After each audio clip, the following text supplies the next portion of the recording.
Salut à tous, j'espère que vous allez très bien. C'est Martin, je suis content de vous retrouver aujourd'hui. Ça fait un bout de temps que j'avais pas fait de vidéo sur ma chaîne. Et donc je reviens après avoir eu un petit peu de travail. Donc c'est pour ça que j'avais fait une petite pause. Bon, d'habitude j'essaye de faire une vidéo par semaine, mais là ce n'était pas possible. On se retrouve aujourd'hui pour parler d'une nouvelle Coupe d'Europe. Et oui, plus de 20 ans après, l'UEFA réintronise une troisième Coupe d'Europe. Après avoir supprimé la C2, la Coupe des vainqueurs de coupe en 2000, eh bien elle recrée une Coupe d'Europe, une C4 cette fois, qui sera donc l'Europa Conference League, qui commencera à partir de la saison 2021-2022. Donc aujourd'hui on se retrouve dans cette vidéo pour que je vous explique comment elle va fonctionner, cette Coupe d'Europe, sous quel format, avec quelles équipes et quels enjeux. On voit ça tout de suite ensemble dans cette vidéo. Cette Coupe d'Europe, elle est organisée par l'UEFA et la première finale se passera en Albanie, dans la ville de Tirana, dans un stade qui fait à peu près 22 000 places je crois. Il s'appelle l'Arena Kombetar, voilà, c'est un petit stade en Albanie. Il faut savoir que dans les stades qui candidataient pour recevoir la finale, il y avait aussi le stade Geoffroy Guichard, où il n'a pas été retenu. La finale aura lieu en Albanie donc. La compétition aura lieu au moins jusqu'en 2024, c'est sûr qu'elle sera maintenue jusqu'en 2024, mais en 2024 l'UEFA prendra une décision, est-ce qu'on la continue ou pas. Voilà, c'est un peu la phase d'expérimentation pour l'instant. Et en 2024, il y aura une décision pour l'avenir de cette Coupe d'Europe.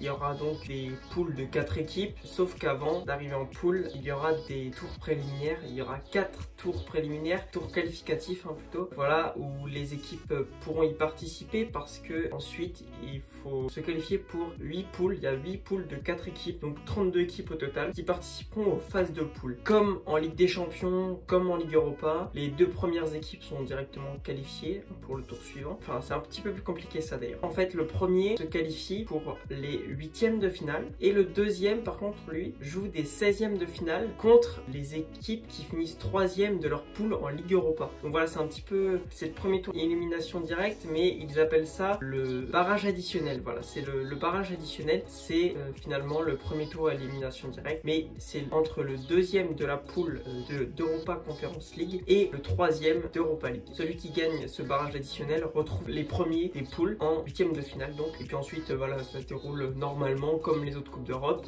On fait des tirages au sort et voilà, c'est des matchs aller-retour comme en Ligue des Champions ou en Ligue Europa, sauf en finale évidemment où c'est un match sec sur terrain neutre. Alors maintenant on va voir qui va participer à cette Europa Conference League et accrochez-vous bien parce que c'est assez compliqué. Moi-même je pense que je vais être obligé de regarder mes notes. Au total donc il y a 184 équipes qui vont participer à l'Europa Conference League à partir des qualifications jusqu'à la finale. Donc voilà, ça fait 184 équipes, 32 équipes qui seront en phase de groupe, sans compter évidemment celles qui seront reversées de la Ligue Europa vers l'Europa Conference League. C'est un petit peu compliqué. Les équipes qui vont se qualifier, donc il y en aura une dans chaque pays du top 5 du classement UEFA, donc c'est-à-dire l'Allemagne, l'Italie, l'Espagne, l'Angleterre et la France. Pour la France, c'est le 5e du championnat qui se qualifie pour les phases de qualification.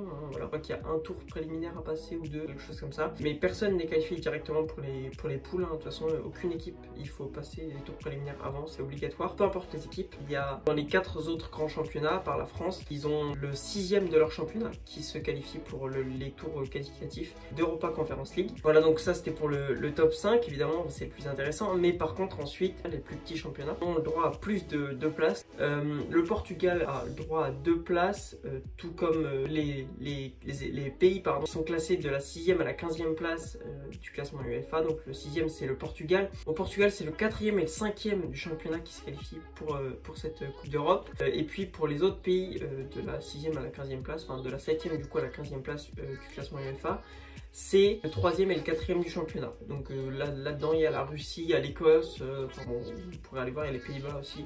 Alors 2 places, c'est aussi ce qu'ont les pays qui sont classés de la 51e à la 55e place au classement UEFA. Alors eux, c'est le 2e de leur championnat et le vainqueur de leur coupe qui se qualifie pour les qualifications à l'Europa Conference League. Et enfin, donc entre la 16e place et la 51e place, toutes les équipes ont le droit à 3 équipes qualifiés pour les tours qualificatifs. Donc pour ces pays, c'est le vainqueur de la coupe, le 2e et le 3e du championnat qui vont en Europa Conference League, en tour qualificatif de l'Europa Conference League, sauf à l'exception du Liechtenstein.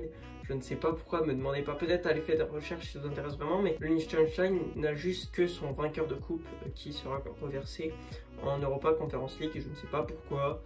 mais c'est comme ça, c'est une exception. Donc au total, sur nos 183 équipes, 22 accéderont aux phases de poule via les tours préliminaires, via les tours qualificatifs, et 10 seront reversés des tours qualificatifs de Ligue Europa en poule de Europa Conference League. Voilà, j'ai fait le tour des équipes qui donc participeront à cette compétition. C'est assez compliqué parce qu'il y a les tours qualificatifs, il y a les poules, il y a les tours de barrage en fait après les poules, et puis les équipes qui sont reversées de la Ligue Europa. Donc voilà, il y a tout un paquet d'équipes qui se retrouvent là, mais j'espère que vous aurez compris à travers mes explications qui va y participer. En tout cas en France, ce qui est le plus important, c'est l'équipe qui terminera 5e de notre championnat qui aura le droit de participer à cette compétition.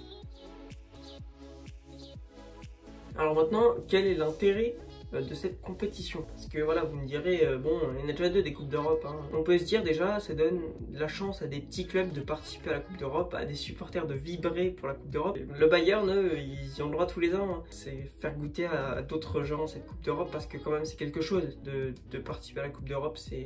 C'est un nouveau souffle, ça fait du bien, je veux dire, pour un supporter, c'est des émotions souvent, surtout quand ça se passe bien. Voilà, c'est l'ouverture à des nouveaux clubs à la Coupe d'Europe.